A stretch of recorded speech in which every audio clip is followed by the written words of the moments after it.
Welcome back to Final Fantasy XIV, back in the Moogle village, so Morkan wants something else. Well, I expect you're eager to be on your way. Did I mention your friend was looking for you, Kubo? If not, Alphino is looking for you. I'll be waiting just outside, stretching my wings. Let me know when you're ready to depart.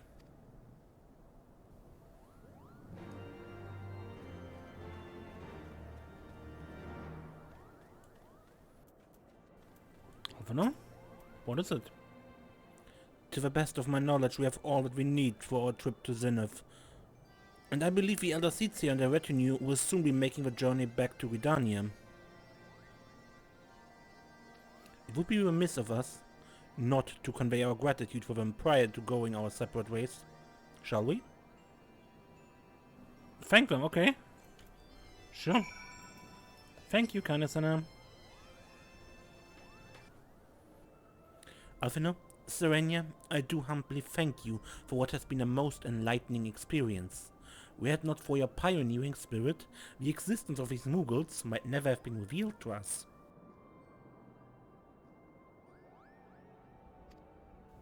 'Tis we who should be thankful, Elder Seedseer. Were it not for your timely diplomacy, they would never have chosen to reveal themselves to us at all. And it was your presence, Kublakop, that ultimately won us their trust. It must have taken great courage to leave the sanctuary of the Twelvewood, and we are exceedingly glad that you did. It was my pleasure, Kupo. I've made so many new friends and have so many fantastic tales to tell my kinsmoogles back home. And it's to our home that we must now return. May you ever walk in the light of a crystal, my friends.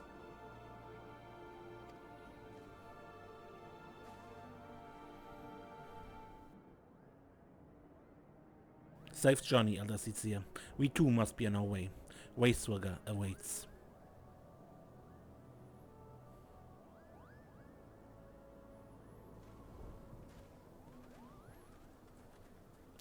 Something else, Elder Seedseer? Warrior of Light, pray attend closely to your companion Sir Estinian. Beneath that stoic facade, a storm of anguish seethes unseen. Yeah, I know.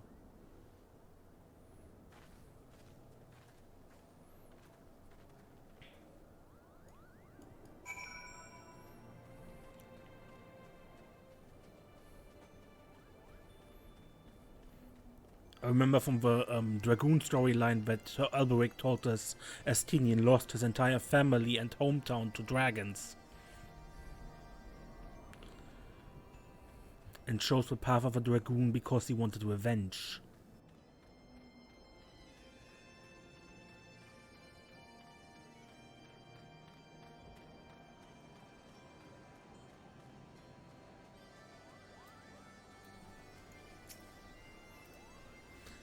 Have you said your goodbyes and dabbed away your tears, Kubo? When we are indeed ready to go?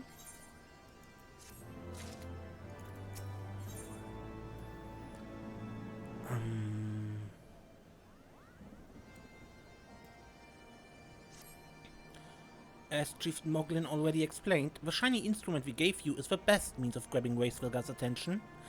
I'll come along and show you the way to Zenith. That's the big palace where you need to blow the horn. First things first though, we need to make for Assar. Oh, and watch out for rampaging dragons. Maybe that should have been the first thing, Kupo.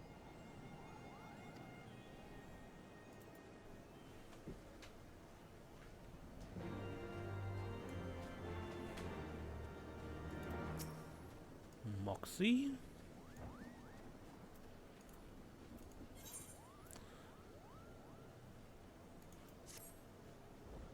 You aren't thinking of heading toward Asa, are you?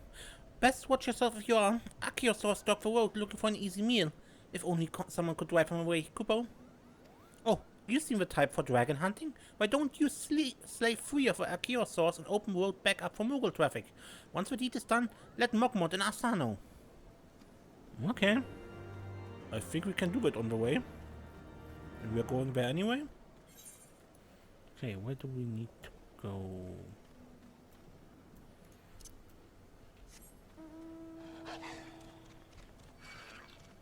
Leave me be. Ow. That was a stack of poison.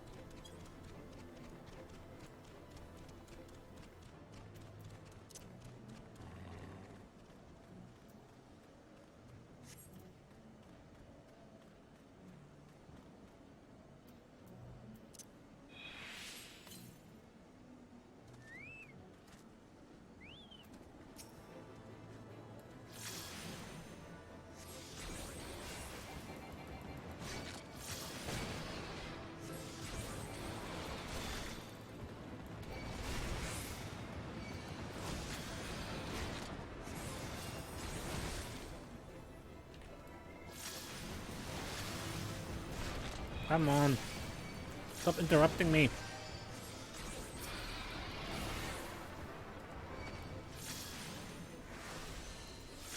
Ah.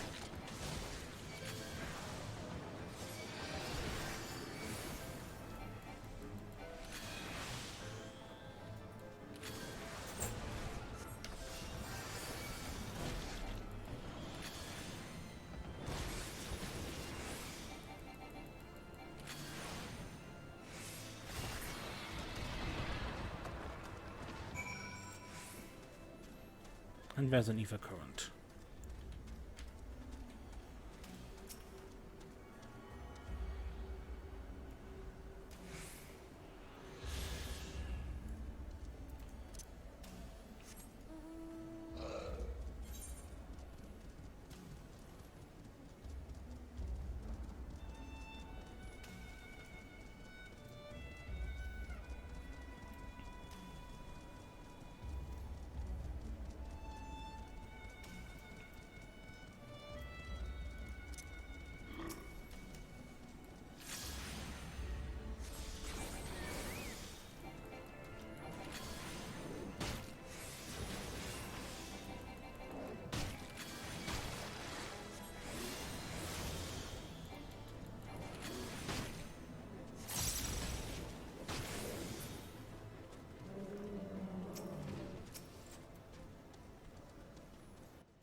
Ah.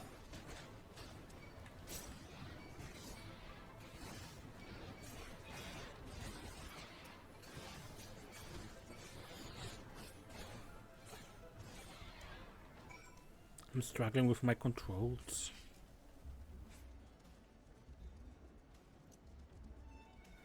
I hope you don't see me. You neither. It's okay. Is that someone from below? How did you get past the Archaeosaurs infesting the road? Hit them until they stopped moving. Wait, Moxie asked you to slay them for him? Just like him to depend on the kindness of strangers. We've barely been able to venture outside of Assar for fear of being attacked. Now thanks to you, the roads are just a little safer. Kupo.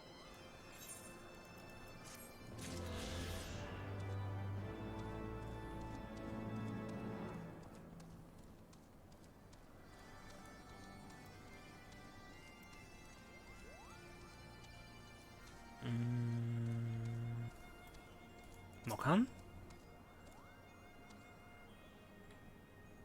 Things were a bit bitey for a while there, but I think we have arrived in one piece. I wonder what has the dragon so awfully snappy. I mean, the bad ones are always bad, but they seem worse than usual. Maybe it's our presence or what we have done, you know? Some Aal killing Nidok's consort, that kind of thing?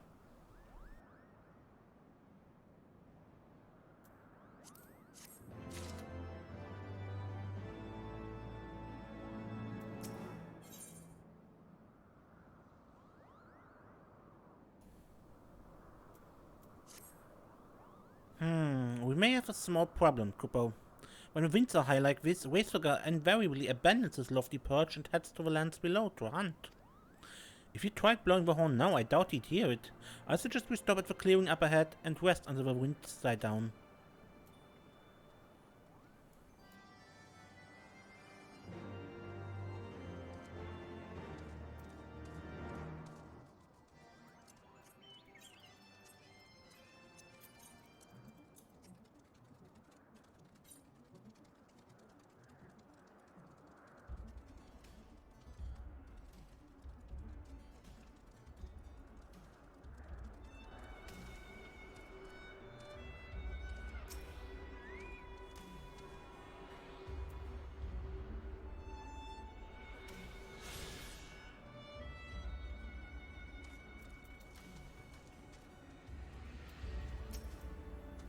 This should do nicely, Kupo. The winds will likely have died down by tomorrow, but until then, we might as well make ourselves comfortable. If we must interrupt our journey so close to its end, I suppose this place is as good as any. And mayhap a brief respite from the hardship of the road will help to clear our minds in readiness for the coming parley. Very well then, I believe a campfire is in order. Leave the gathering of fuel to me. I acquired a keen nose for firewood during my time in the frozen wastes of Carthus. Clear our minds. 'Tis Master Alphino whose mind needs clearing. The thought of meeting a great worm in the flesh has befuddled the boy. Did you see him stroll away if these wounds were not crawling with deadly beasts? Follow him, Serenia, and see that the wildlife does not make a meal of our young friend. We will have a camp ready by the time you return.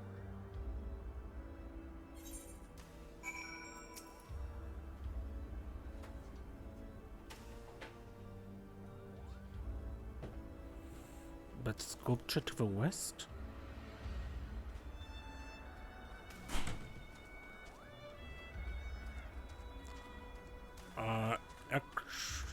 That over there?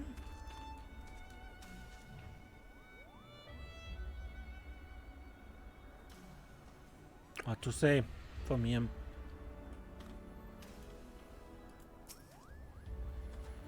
Master Alphino's artless quest for firewood is like to get him killed. I suggest you follow after the boy and see that no harm comes to him.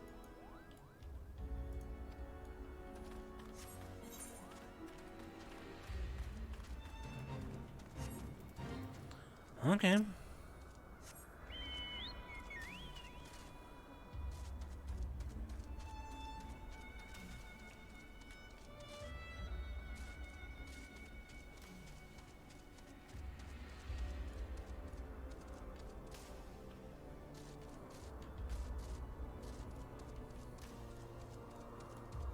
Alphino, leave the firewood to me.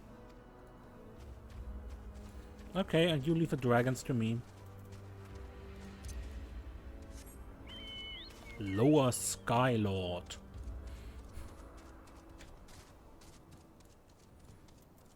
An ether current right here. Okay. Ah!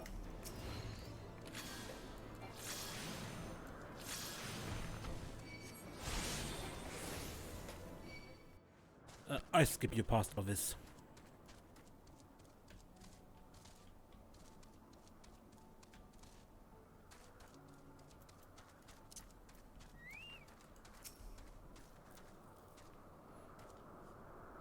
I see I was right to worry about the boy's safety. Once Alphino returns with the wood, we can see about supper. The ice queen has filled a pot with what looked like stew ingredients, ready for the fire.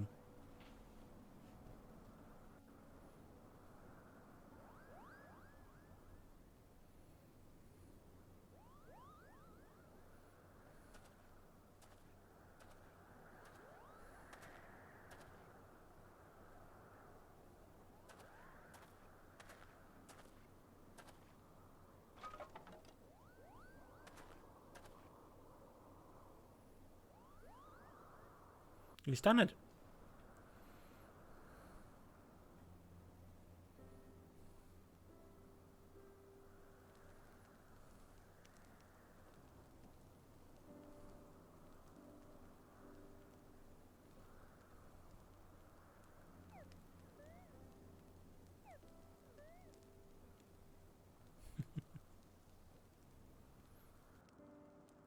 Few things compare to the simple pleasure of sitting beside a crackling campfire of one's own making. So speaks the great explorer. Until recently you wouldn't have recognized firewood if it came with kindling and a flint. It was well you instructed me so patiently then. But yes, left to my own devices I would have been compelled to signal to Giselle with a pile of damp leaves.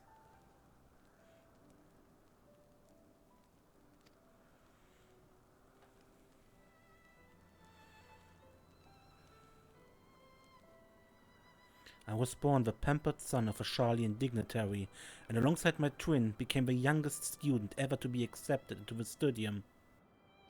How proud I was to match wits with scholars and philosophers. How ignorant of mine own shortcomings. That hubris invited manipulation and betrayal, and led to the downfall of the scions.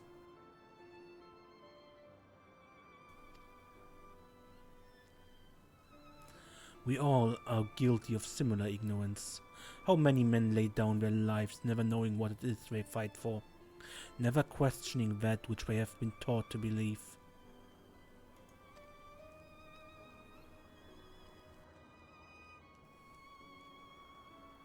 It was only upon meeting Hraesvelgr that I learned the hidden truth within our history.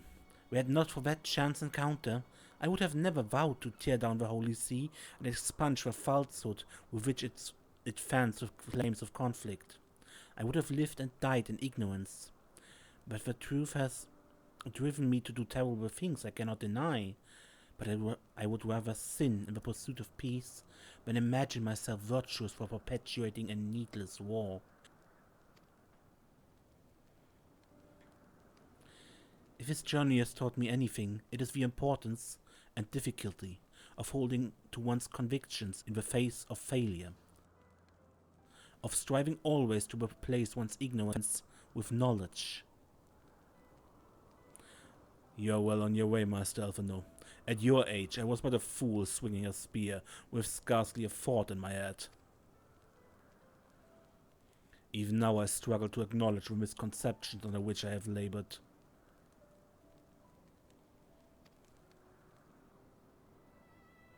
Sitting here, among these grand ruins, how can I deny that men and dragons once lived in peace? But for all that such an age existed, we are now in a time of war. Nidok killed my family, and no quirk of history will exonerate him.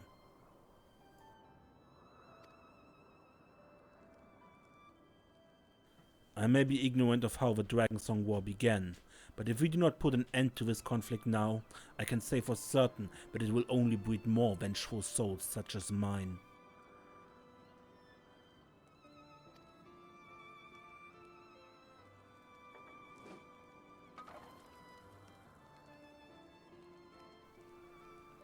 In my hands resides the power to vanquish a great worm.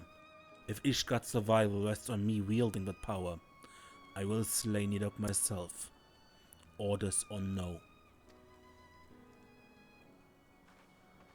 Estinian, you gave your word!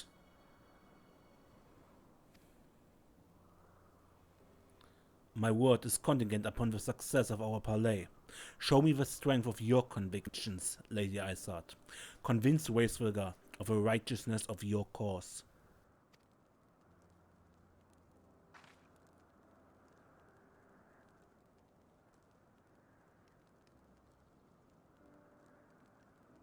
Doubt not that I shall, Dragoon.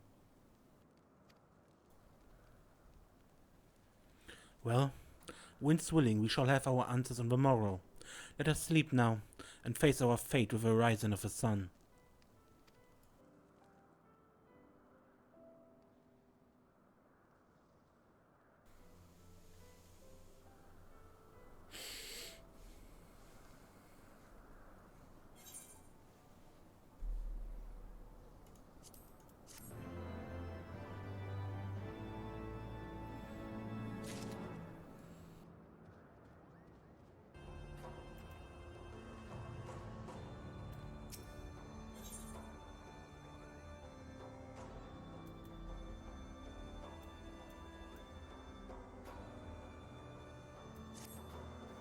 The campfire was so cozy. Must have fallen asleep, Kubo. You did? But do you feel how the winds have shifted? We will have borne Hraesvelgr back to the skies above Zenith, I'm sure of it. This is your chance to climb the highest floor of the palace and summon him with a toot of a shiny horn. So, I'll be heading back now, if that's all the same to you. Good luck. It was nice knowing you. Bye.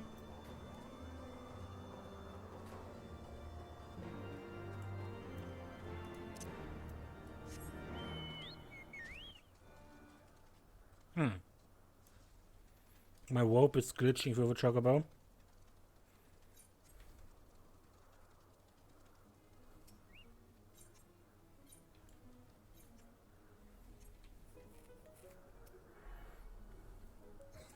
Okay, we're here.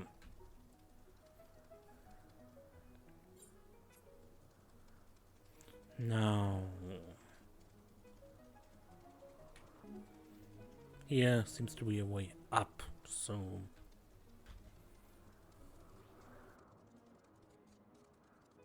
An ether current. Alright. Let's toot for horn.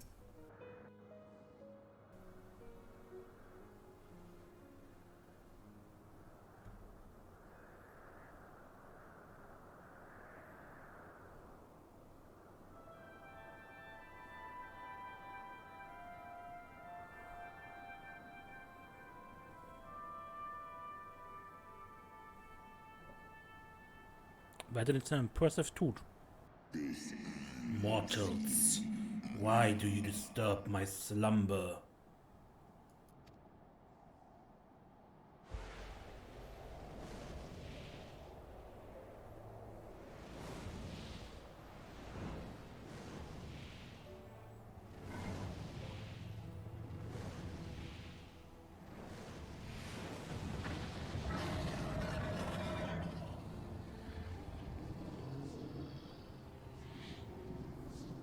Hraesvelgr. Thou speakest the name of a creature that but awaiteth the release of oblivion. Leave me alone.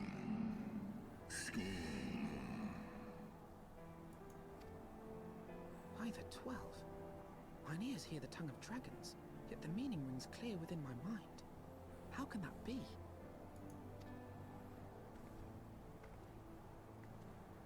Hraesvelgr, do you not remember me? 'Twas I whom you found in Dravania. I who glimpsed the truth. The truth about your past. About Shiva.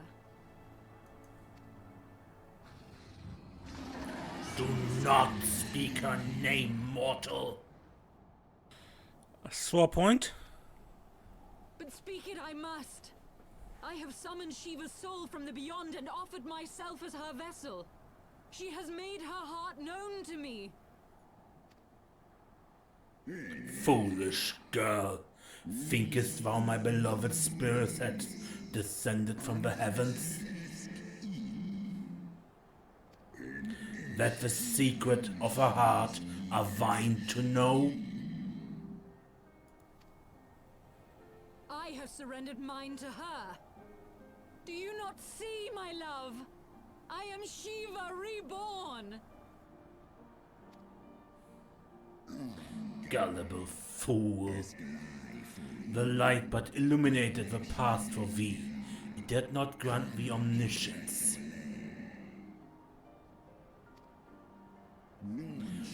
The spirit thou hast summoned belongeth not to Shiva. 'Tis but a shade, conjured by thine own fancy. In an age long past, mine own kin were guilty of like folly. Beguiled by the Dark One's lies, they attempted to resurrect a king among worms, yet the divinity they called forth merely borrowed the semblance of my fallen brute brother. Such gods are not summoned, but created. Phantoms spawn from the threads of misplaced faith. Fascinating. Then the spirit that answered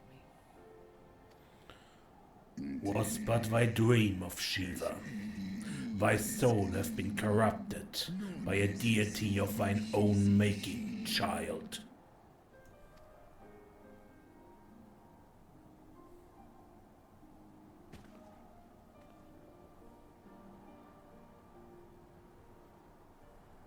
Be that as it may, Lord Hraesvelgr, Izel's desire to heal the rift between man and dragon is real, and it has borne us this far. We would spare both our kind and yours the ravages of this senseless war. Pray join your voice to ours in a call for peace and forgiveness. The tale of thy kind is one of avarice, treachery, and death, and thou wouldst speak to me of peace. Hark thee, mortal, to the naked truth, then tell me thou deservest forgiveness. He is missing an eye as well.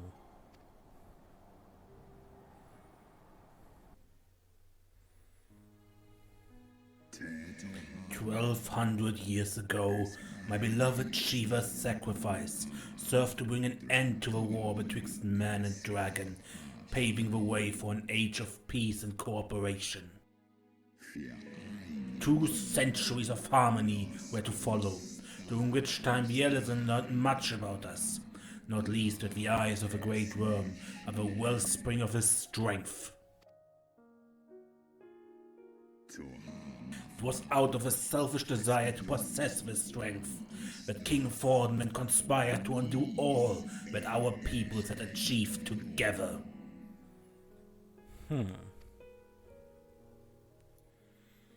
With the aid of his leal knights, that most noble of Elezen lured my brute sister Ratatoska into an ambush and took from her that which she craved. King Thordan. That was, remember in the scene with the bishop and his knights, when the knight's voice changed, he said something, for King Thordan or something alike.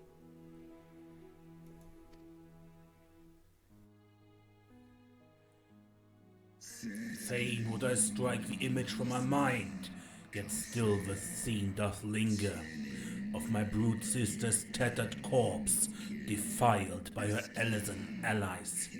They had torn out her eyes and feasted upon them in the manner of wild beasts. Yet that was not all, for from their bloody banquet the fiends had gained strength beyond that of mortal man. Even now I labor to comprehend the enormity of their betrayal. Nidhogg was the first to learn of the atrocity, and he took to the skies, hungry for vengeance. But though he slew Thordan and some few of his knights, their fellow butchers knew only too well where to aim their spears, and with no practiced savagery, they set about my brute brother, sending him flailing from the field. Such is the truth the Holy See would keep hidden. Such was the beginning of the Dragonsong War. 'Tis a song my kind shall never forget, even should 10,000 years pass and Ishgard crumble into dust.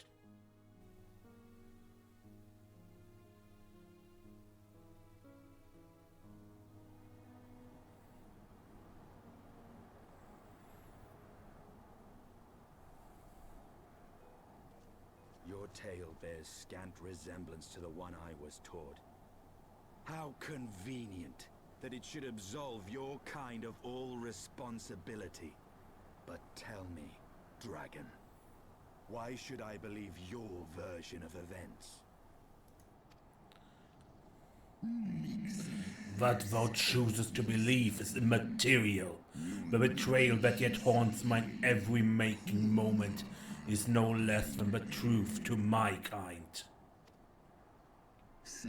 And Nidhogg meaneth for Thordan's people to suffer for this sin till the end of days. That which thou imaginest a war of extinction is but a punishment, A siege of the spirit. Hast thou not seen those who tire of the torment? Those who abandon their own and side with dragonkind? Ishgard's so-called heretics. Know that all the traitor's progeny bear a trace of Watatoska's essence, but a single sip of our blood is enough to awaken it.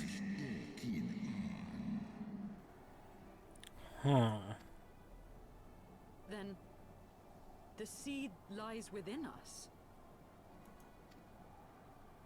'Tis for this reason that those who abandon their loyalties are rewarded with a drink, and thus are they transformed to join the ranks of Nidhogg's ever-growing army as newborn dragons. One by one, through death or defection, my blood brother shall account for all the betrayer's children. Ye gods, I have borne witness to such a transformation.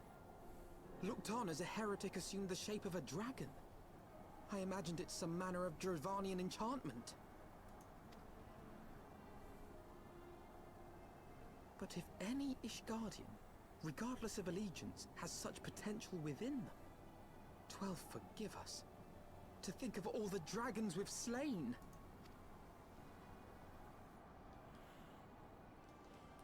There will always be some, of course, who choose to fight until the bitter end, like thee, Dragoon. But struggle as we might, my youthful vigor will be spent ere thou reaches 210, and Nidhogg shall remain to torment thine offspring.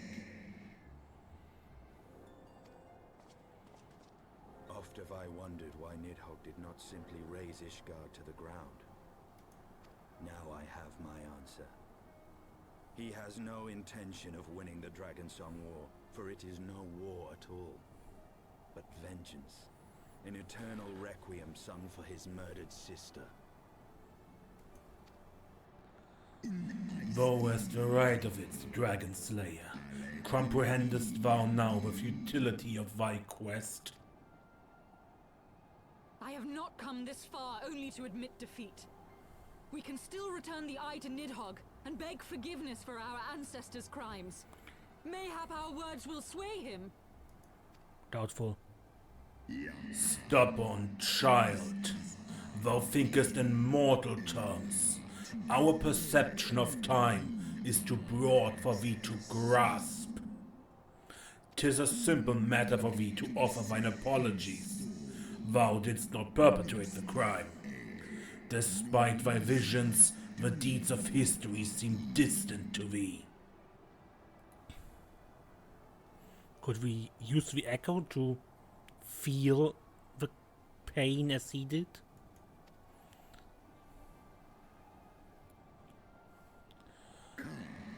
For a worm such as Nidhogg, however, that history is yet part of his present, as fresh as the blood that did gush from Watatoska's wounds. How could he not be driven mad? 'Tis only by the calming embrace of Shiva's soul that mine own fury has not consumed me. But let us speak no more of what is done. My faith in your kind is spent, and I would be alone.